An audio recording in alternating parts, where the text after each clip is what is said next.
Warmest greetings to all my incredible subscribers and new viewers alike. Welcome to our channel, where today's focus is all about Enomoto Takeaki. Let's get started.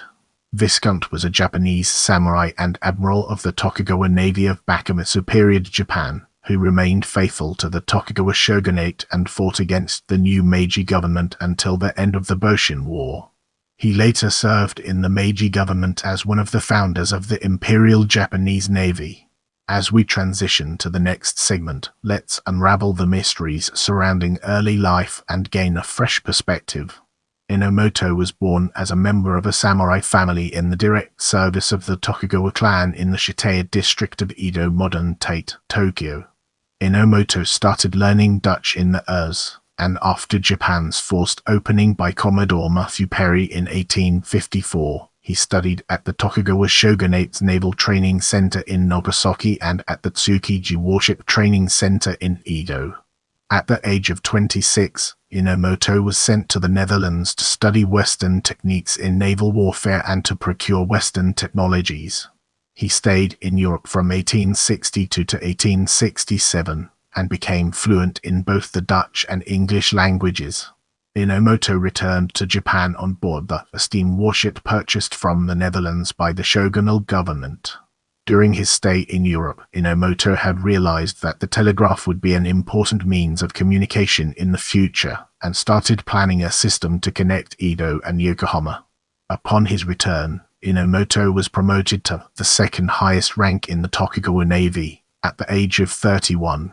He also received the court title of File Enomoto Takeaki Enomoto in The Hague, 1864, File Enomoto Takeaki in Holland, 1863, Enomoto Takeaki in Holland, 1863-1866. Let's now enter the realm of Boshin War and Meiji Restoration and discover the fascinating stories it has to tell.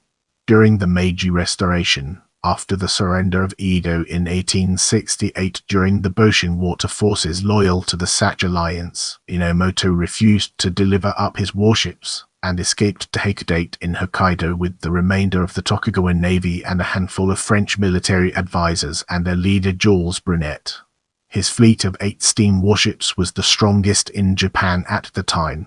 Enomoto hoped to create an independent country under the rule of the Tokugawa family in Hokkaido, but the Meiji government refused to accept partition of Japan.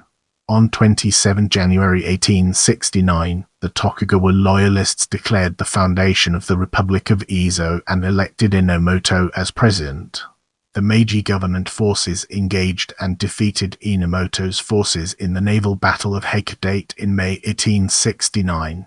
Following the Battle of Hakodate on 27 June 1869, the Republic of Edo collapsed, and Hokkaido came under the rule of the central government headed by the Meiji Emperor. File Tokugawa warships sailing off Shinagawa 1868 by Masanushin Kosuji. Tokugawa warships led by Enomoto sailing off Shinagawa 1868. File Takeaki Enomoto gift Enomoto Takeaki in Edo, aged 32. In this part of the video, we'll be diving deep into as a Meiji politician and unraveling its profound impact. After his surrender, Enomoto was arrested, accused of high treason and imprisoned. However, the leaders of the new Meiji government, largely at the insistence of Kuroda Toka, realized that Enomoto's various talents and accumulated knowledge could be of use, and pardoned him in 1872.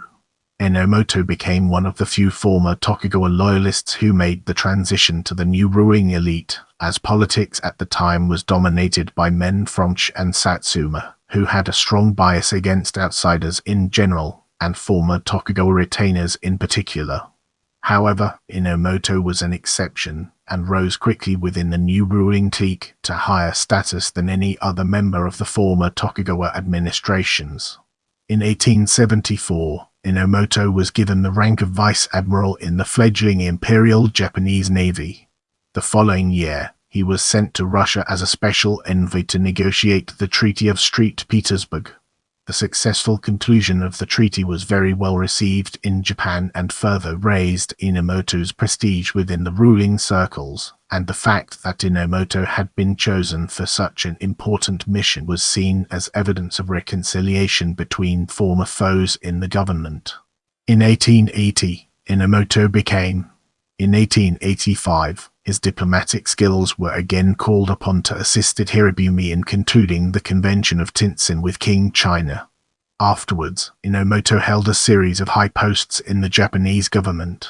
He was Japan's first Minister of Communications after the introduction of the cabinet system in 1885.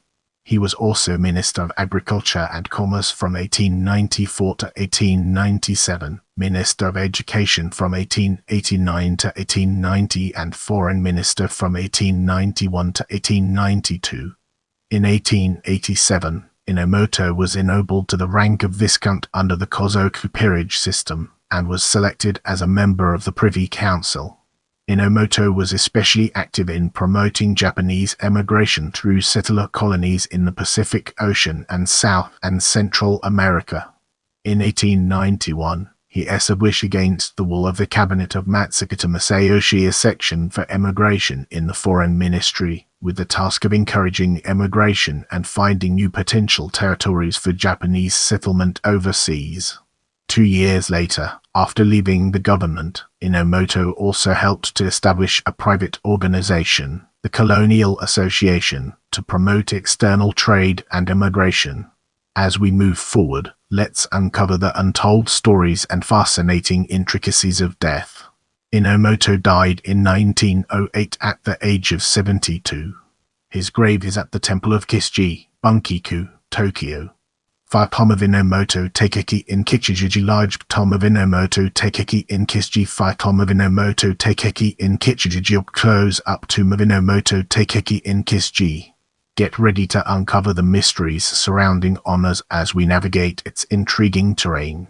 Grand Cordon of the Order of the Rising Sun 1886, Senior Second Rank 1896, Grand Cordon of the Order of the Paullinia Flowers 1908.